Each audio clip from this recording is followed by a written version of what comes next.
Hello, welcome to Smart Ways, and this is the second tutorial on Microsoft Word. Okay, so today we are going to look at some part of the home menu. I want this tutorial to be very short, so we are going to pause at a point and continue later. Okay, so first of all, it's good to have something typed in here so that we can manipulate it to understand some parts of the home menu. Okay, so I have welcome to Smart Ways typed in here. What you can do now is to click on the text and drag on it to highlight it. Highlighting it allows you to make changes to the text that you have typed. Okay, so I have my text highlighted here. All you have to do is just click and drag on it, and it will be highlighted for you nicely. Okay, so when you come to this part of the home menu, this is where you have the font type. Okay, so the font type is basically different ways the text is going to look like. Okay, we have Times New Roman and a lot of them. You can even download more fonts from the internet, and upload it in your system. So we have different ways, you know, that the font. So, depending on what you are working on, okay, you can choose any of the fonts to suit, um, the work that you are doing. Some prefer flashy fonts, and some prefer mild and normal fonts. Fonts that are normally used are Times New Romans, for letters and for projects and reports. You know, there are other texts that can also be used, like Century Gothic and Bookman Old Style. Okay, so you can change them, any of them, and it is going to change nicely for you. All right. Okay, so I'm going to stick with Times New Romans. Just by the font type, you have the font sizes. Font sizes is how big or small you want the fonts to look on your documents. Okay, it keeps on going, and all that.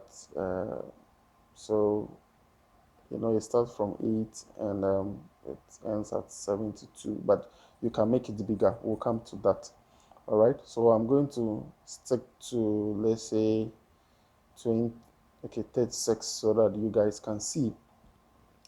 All right, so just below the font type, we have bold.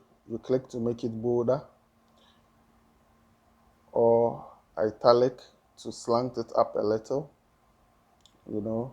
or underline, to draw a line over it. You can use it for headings and all that. All right, so next to underline, we have the strike through icon. So when you click it, it draws a line through it. Maybe if you are doing auditing, or I don't know, it's quite useful sometimes. Okay, so you can strike it or you unstrike it. Then I'm going to highlight the last S here. Okay, so just next to the strike icon, you have subscript and superscript. Okay, so the first one here is subscript. When you click it, the character becomes smaller, than becomes base like, in comparison to the others. Okay, and when you press it back, then it goes back.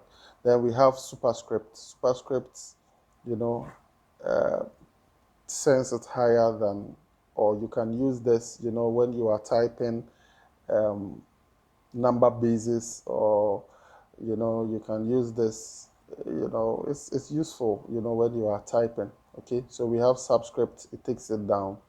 Then superscript, it takes it higher. Okay, let's look at this last three.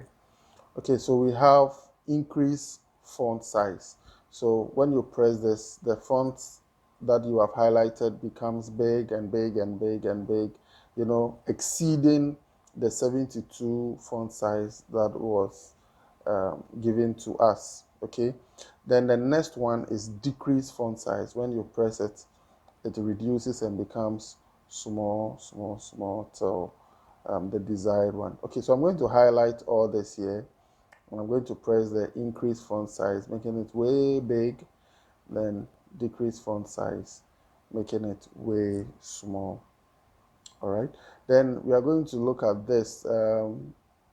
If you know, there is this icon that helps you to rearrange your text, either sentence case or lowercase, or the letters becomes lowercase, then uppercase, all becomes caps. You know, the capitalize each word becomes cap. The first letter of each word becomes capital. Then toggle case, some becomes capital and some becomes small.